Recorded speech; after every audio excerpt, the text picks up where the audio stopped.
दरम्यान पंकजा मुंडेंसाठी लोकसभेची दावेदारी सोडणाऱ्या प्रीतम मुंडे यांचं राजकीय पुनर्वसन कसं होणार याची चर्चा सुरू आहे। प्रीतम मुंडेंनी पाथर्डी शेवगाव विधानसभा मतदारसंघातून निवडणूक लढवावी अशी मागणी भाजपमधून होऊ लागलेली आहे। प्रीतम मुंडेंनी राज्यातील राजकारणामध्ये लक्ष घालण्याची मागणी कार्यकर्त्यांनी केली आहे, तर परळीतून धनंजय मुंडे लढणार असल्यानं प्रीतम मुंडेंना पाथर्डी मतदारसंघाचा विचार करावा अशी मागणी भाजप प्रदेश सचिव अरुण मुंडे यांनी केलेली आहे।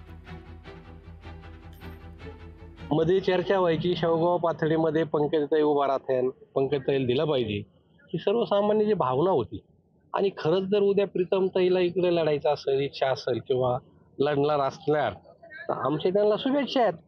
शेवटी ते नेते आहेत आणि त्यांनी लढावं अशी सुद्धा माझी भूमिका आहे। जर प्रीतमताईला पक्षाने, भारतीय जनता पार्टीने, वरिष्ठांनी जर या तालुक्यामध्ये उमेदवारी दिली तर निश्चित आम्ही त्यांचं स्वागत करू आणि एक मुंडे साहेबांची मावशी म्हणून जेवढं ताकदीने काम करता येईल तेवढं काम करून निश्चितच प्रीतमताईला त्या ठिकाणी निवडून आणू।